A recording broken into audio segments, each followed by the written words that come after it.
भोजपुरी फिल्मों की सुपरस्टार कही जाने वाली अम्रपाली दुबे का आज कानपुर आगमन हुआ है। इस समय हमारे साथ अम्रपाली दुबे जी मौजूद हैं और हम आज उनसे बात करेंगे और जानने का प्रयास करेंगे कि भोजपुरी की वो मशहूर सुपरस्टार है और आज उनका आगमन कानपुर में हुआ है।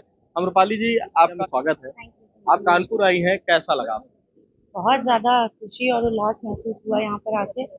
और हमेशा यहाँ की बातें सुनते रहते हैं और अब जब स्पेशली खुद आके यहाँ पे देख रहे हैं तो लग रहा है कि हाँ, बातों में कानपुर जितना खूबसूरत है सही में भी उतना ही सुंदर है। आके बहुत ज़्यादा खुशी महसूस हो रही आपकी फिल्म आ रही है रोजा। है। क्या है इस फिल्म में जो दर्शकों को सबसे अनोखे रूप में आप दिखाने वाले हैं? आई थिंक यही बहुत शॉकिंग होगा लोगों के लिए कि लोग मुझे बुर्के में देखेंगे और मुझे एक मुस्लिम लड़की का किरदार निभाते हुए देखेंगे। फिल्म का टाइटल ही है रोज़ा और मेरा नाम भी फिल्म में रोज़ा ही है। तो आई थिंक बहुत अच्छा लगेगा लोगों को देखकर, क्योंकि पहली बार फुल फिल्म कोई मैं ऐसी कहानी करने जा रही हूँ जो एक मुस्लिम महिला के जीवन पर आधारित है। अभी आपने जैसा कि बात करते हुए बताया कि अमूमन आप जैसे आम बोलचाल में हे भगवान या इस तरीके के उच्चारण करती हैं और ऐसे में फिल्म में अलग तरीके का किरदार, कितनी कठिनाई हो रही है? बहुत कठिनाई हो रही थी, मैं सच कह रही हूँ, क्योंकि बहुत सारे सीक्वेंस ऐसे थे जहाँ पर मुझे छाती पीट कर रोना है और रोते रोते या अल्लाह बोलना है। और बोलने में दिक्कत नहीं है पर जबान पर बैठा ही नहीं है ना कभी तो। लेकिन मेरी टीम बहुत अच्छी थी, मैं जेन्युइनली अपनी पूरी टीम को अप्रिशिएट करूंगी। मेरे डायरेक्टर इश्तियाक शेख जी, मेरे राइटर शकील नियाजी जी, मेरे को एक्टर्स आजम शेख जी, अयाज खान जी, सब लोगों ने मेरी बहुत मदद की। और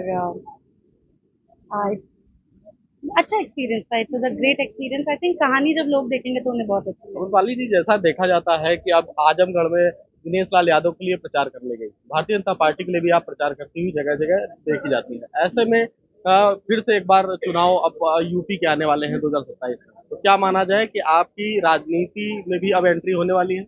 हाँ, फिलहाल तो ऐसी कोई प्लानिंग है नहीं आगे की। और मैं प्लानिंग करके चलने वाली इंसान भी नहीं हूँ। मेरे लाइफ में जो अपॉर्चुनिटीज आती है मैं उनको ग्रास्प करती हूँ, बट जहाँ तक बात राजनीति की है, मेरी कोशिश यही रहेगी कि मैं राजनीति में ना हूँ। और मेरे इतने मित्र ऑलरेडी राजनीति में हैं और हर किसी के प्रचार के लिए मैं पहुंच ही जाती हूँ, लोग मुझे बुला ही लेते हैं।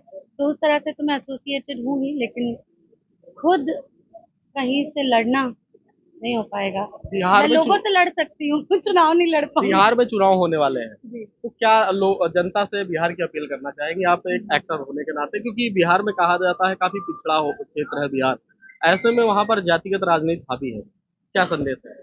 मैं हमेशा पूरे देश में यही कहना चाहती हूँ, सिर्फ बात बिहार की नहीं है, बिहार से तो खैर दिल जुड़ा हुआ है, पर मैं पूरे देश में यही कहना चाहती हूँ कि ऐसे कैंडिडेट को वोट कीजिए जिस पे आपको लगता है कि वो आपका विकास कर पाएगा। सिर्फ क्योंकि उसका सरनेम कुछ है, या सिर्फ क्योंकि वो आपको फॉल्स प्रोमिसेस करता है, या सिर्फ क्योंकि वो आपकी जाति का और आपको छोटी सोच में बांध के रखता है, इस वजह से उसको वोट मत दीजिए। Look at the bigger picture. देखिए कि कौन सी सरकार आएगी तो आपका डेवलपमेंट हो पाएगा, विकास हो पाएगा आपके क्षेत्र में। चाहे बाढ़ की समस्या हो, चाहे एजुकेशन की समस्या हो, चाहे बिहार के लिए मुझे सबसे ज़्यादा दुख लगता है कि बिजनेस अपॉर्चुनिटीज, जॉब अपॉर्चुनिटीज बहुत कम है। जो आपको लगता है जिस सरकार के आने के बाद आपको ये सारी अपॉर्चुनिटीज बेहतर तरीके से मिलेगी, प्लीज उन्हें वोट करिए। और अपने घर से निकलिए, वोटिंग के दिन जाइए, चाहे जिसको या नन ऑफ द अबव पे वोट दे दीजिए, पर अपना वोट जरूर कास्ट कीजिए। अब अम्रपाली जी, अंतिम सवाल है। जी। तो भोजपुरी गाने जो होते हैं उनमें अश्लीलता परोसी जाती है, महिलाओं को टारगेट किया जाता है, ऐसे में आप दो शब्द भोजपुरी में बोलकर क्या संदेश देना चाहिए? हम खाली इतने कहल चाहब कि ऐसा गाना ना बनने के चाहिए, और अगर बन गई तो जनता के सुने के भी ना चाहिए। कि कोनो एक तरफा बात ना है, दू तरफा खेला। और दोनों पक्ष एमे जिम्मेदार बा।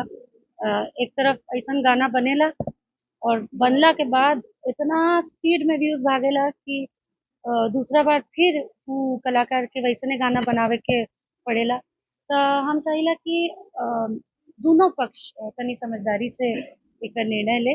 अगर बन गई बा तो आप लोग सुनी मत, और अगर सुनत आनी तब फिर बंदे करी। देखिए, ये थी आम्रपाली दुबे जिन्होंने साफ तौर पर कई सारे मुद्दों पर बात की और उन्होंने ये भी कहा कि वो राजनीति में नहीं आना चाहती हैं। अभी उनका इस तरफ किसी प्रकार का कोई विचार नहीं है। साथ ही उन्होंने अपनी रोजा फिल्म को लेकर आज कानपुर के लोगों के बीच में आकर अपनी फिल्म के बारे में चर्चा की है। वही जी।